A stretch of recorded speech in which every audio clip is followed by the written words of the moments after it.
Okay, here's a question from Mr. J. Beltran again. So we have here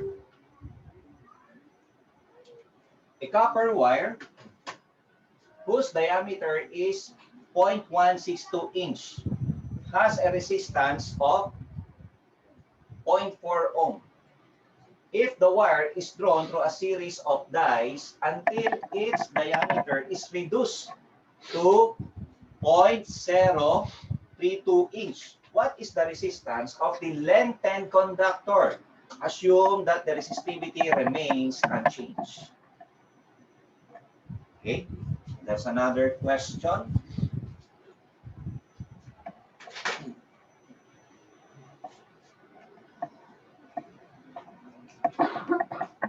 Okay, so in cable manufacturing company, no, they have what we call a wire drawing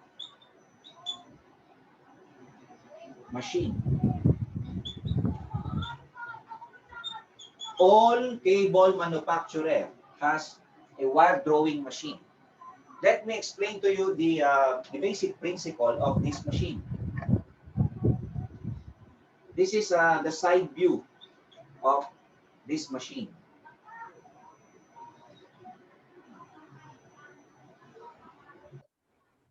So we have here a conductor. Let's say this is the diameter of the conductor. We're going to input this conductor here. That is the input side, the left side. And then you will see here the output. Okay. This conductor is also this conductor. The output is also the input conductor here. What will happen is the diameter will decrease, but its length will increase. Okay? That will happen. All cable manufacturing company has this. Okay? So let's go now to the given. A copper wire whose diameter. So we are given here a copper wire has a diameter of, let's say that is our first diameter or initial condition, 0.162 inch. Okay, it has a resistance of 0.4 ohm. Okay. Okay, so the wire is drawn through a series of dies. Okay, so this is the the drawing process. Okay, until its diameter. So let's say this is already D sub 2. Okay, so that is the D sub 2 diameter is reduced to 0.0, 0.032 inch. So this is the diameter of the lengthened conductor. Okay, so this is longer compared to this input conductor. Okay, so the formula that we are going to use is this formula number 3. R is equal to rho v over a squared. A squared. Okay, rho v over a squared. So please take note of this. Okay.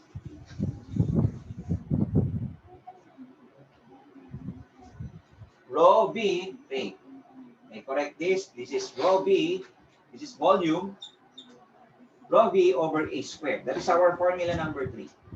So basically, they have constant volume. Okay. They have constant volume here. So you will see our input conductor here. The first condition, we have this diameter. Okay. Theoretically, they have the same volume. Okay. The volume of this conductor is also this conductor. Although in the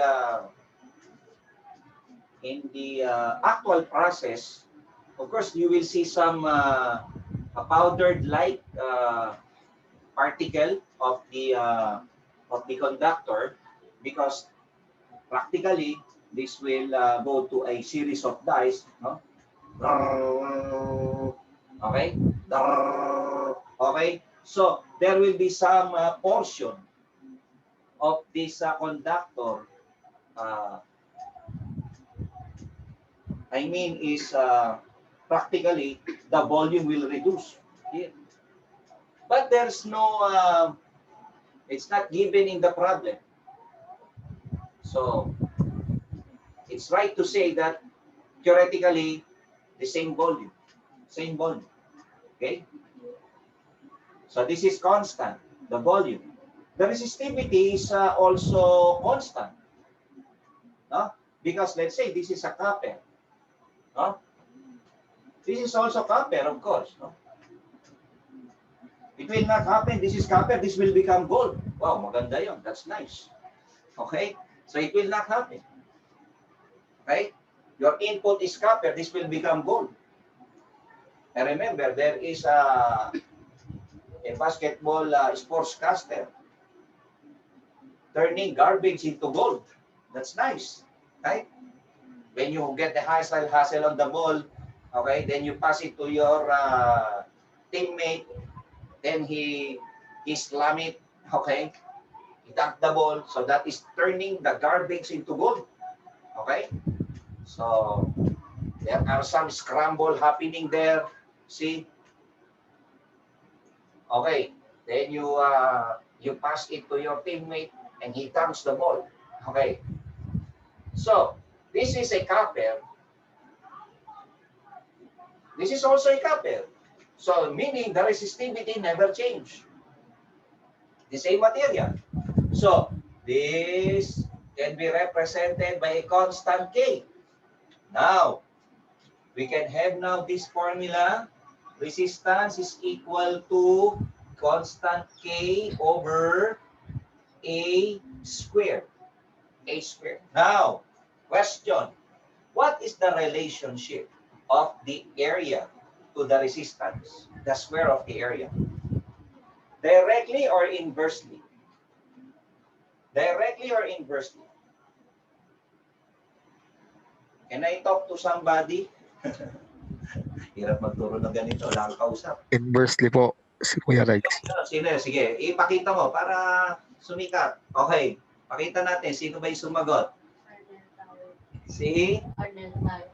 Arnel Tayag. Okay, Arnel, I have question. Yes, sir. Based on my discussion previously, Yes, what sir. is the relationship of the square of the area to the resistance? What is the relationship? It is inversely proportional, sir. Kita ba yun sa Facebook Live? Pakita ha? O, pakita. They are what? Again, please? Inversely proportional, sir. Inversely proportional. Why? Speak in English. Because the area is in the denominator, sir. Okay, because the area is in the denominator. Nasa ilalim, no? Tama, no, Arnel? Yes, sir. No? Okay, Yes, sir. very good. Palakpakan naman natin si Arnel dyan, no? Ayun. Sige. Okay. Thank you, Arnel. So, they are inversely proportional. How to set up now the equation? Let us set up the equation. So, the equation would be, we have here, I will have first R sub 2 over R sub 1. That is equal to, okay, I will make this as a square because of the A square. And then I will go back, let's go back to Arnel. How to set up this equation? If this is A, this is also A. What number I will use here? I'm going to put here. What number? If this is 2, what number is this? If they are inversely proportional. 1, sir. A1. Okay, very good. Okay, if this is 2, this is 1. If this is 1, this is? 2. This is 2. A2, sir. Okay. So, very good, no? Palakpakan naman dyan, mga kawerta. Okay. Sige, so, inversely proportional, no? This is 2, 1. This is 1, 2. Okay, now, but the only given here are the diameter, not the area. Okay, no problem. So, let us simplify. So, we have here R sub 2 over R sub 1 that is equal to, what is area 1? This is pi over 4 d sub 1 squared. Isn't it that the area is pi over 4 d squared? Okay, so we have here pi over 4 d sub 2 squared. But don't forget, there is still square here. Okay, now the pi over 4 will cancel out here. Okay, that will cancel out. Okay, so what will be left here is, I will write here, we have r sub 2 over r sub 1 that is equal to d sub 1. This is d sub 1 squared over d sub 2 squared. But don't forget, there is still squared here. So what are we going to do here? By algebra, so what will happen here? What will happen here? Okay, by algebra, you have to multiply this. Okay, so what will happen is we'll be having d1, what is 2 times 2? 2 times 2, so we have 4. So we have, again, in the denominator, 2 times 2. Okay? Take a look at this exponent. 2 times 2, so we have another 4. So this is d sub 2 raised to 4. Okay. Again, by algebra, so this is R2 over R1, that is equal to d sub 1 over d sub 2, that is raised to 4. So that is raised to 4. Okay? So let us just substitute. Okay, substitute natin ha. So we have here R sub 2 over R sub 1. Anyway, R sub 1 is given already to be 0.4 ohm. I will just put here 0.4 ohm. So that is equal to, what about the D1? D1 is 0.162. Our D sub 2 is 0.032. That is raised to 4. Okay, so just manipulate it and cross multiply this. Okay, the 0.4. So we have now R sub 2 that is equal to, okay, let's get this, solve this.